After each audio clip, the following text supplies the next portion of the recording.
കാണുന്നുണ്ടോ നിങ്ങൾ എന്റെ പുറകെ കാണുന്ന സാമ്രാജ്യം?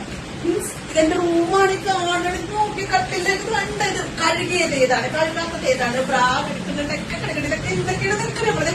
കസേരയിലൊന്നും ഓടുണ്ട്, സാരി കൊണ്ടൊന്ന് മാറിയിട്ടതാണ്. സോറി. അതൊക്കെ ഓടില്ലേ. കൊച്ചിന്റെ റൂമാണ്. അവളാണ് കാണിച്ചു കൂട്ടി വെച്ചേക്കുന്നത്. രണ്ടെണ്ണം കുട്ടികൾ കൂടെ വെക്കാറുണ്ട്. രണ്ടുപേരും കണക്കാണ്. മൂത്താള് 10ാണ് പഠിക്കാൻ പറ്റാറ്. ഇതൊക്കെ ഇങ്ങനെ കിടക്കുന്നു. അടുത്ത സ്ഥലം നോക്കിയത് കണ്ട. ഈ കസേരയില് അതിനേക്കാളും വേദി. ഇത് ഞാൻ കഴുകി കൊണ്ടതാണോ അല്ലെങ്കിൽ കഴുകാൻ ഇട്ടേക്കണാണോ അതൊന്നും കേൾക്കാൻ പാടില്ല. ഈ എന്റെ മേക്കപ്പിന്റെ സാധനങ്ങളില് ഒരു ലോഡ് സാധനം താഴെ കിടക്കുന്നുണ്ട്. കഴിക്കുന്നുണ്ട്. ഇത് കഴുകാനുള്ളത് പറക്കി വെക്കണതാണ്. ഓരോ സ്ഥലത്തുനിന്നാണ് ഞാൻ ഓരോന്ന് പറക്കെടുക്കുക. ഇതെല്ലാം എനിക്ക് കഴുകാനുള്ളതാണ്. ഇത് അവര് മാറി അവിടെ ഇടും, ഞാനും മാറി അവിടെ ഇടും. പിന്നെ എനിക്ക് വൃത്തിയാക്കണം ഇഷ്ടമൊന്നുമില്ല. എന്തായാലും ചെയ്യാതിരിക്കാൻ പറ്റില്ല. ഞാൻ തന്നെ ചെയ്യണം. അമ്മ ഉണ്ടാവുന്നെങ്കിൽ അമ്മയുടെ കൂടി ചെയ്യിക്കാൻ. പക്ഷെ അമ്മയില്ല. ഇന്നലെ ബിസ്ക്കറ്റാണ് പഴം അവിടെ കണ്ണാടി പേഴ്സ് എപ്പോഴും ഇടുന്നുണ്ട്. ചായ കുടിച്ചിട്ട് അവൻ വന്നിട്ട് ഉപ്പ കഴിച്ചിട്ട് പാത്രം അങ്ങനെ തന്നെ വെച്ചത്. ഇവിടെ വേണ്ട ആകെ താഴെ കൊണ്ടുവന്ന് ഇട്ട് വെച്ചേക്കുന്നത്. 2 എണ്ണം ലഞ്ച് ബോക്സ് പോലെ ഇട്ടിട്ട് ഓരോ സാധനങ്ങൾ കസക്കി കഴിച്ചു പോകാനും. നോക്കി കിച്ചണാണെങ്കിൽ നോക്കിയ അടിപൊളി. നോക്കി ഇവിടെ നോക്കൂ എങ്ങനെയുണ്ട് കഴുകാൻ.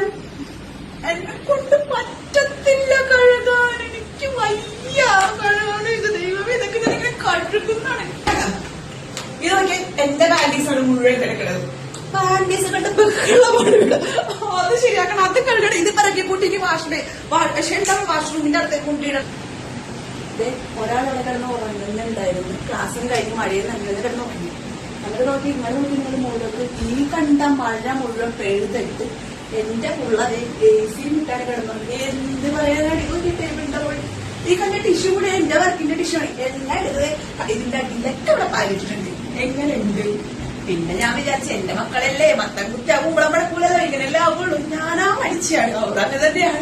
ഇപ്പൊ എന്ത് ചെയ്യുന്ന ആലോചിക്കണേ ഗൈസ്, നിങ്ങൾ പറയൂ. ഞാനിപ്പോ ഇതെല്ലാം വൃത്തിയാക്കാൻ പോവേട്ടോ. അയ്യോ വൃത്തിയാക്കണം എന്നാണ് ഞാൻ വിചാരിക്കണത്. ഒരു അരമണിക്കൂറിനുള്ളിൽ ഞാൻ വൃത്തിയാക്കിയിട്ട് വരാം. ബൈ.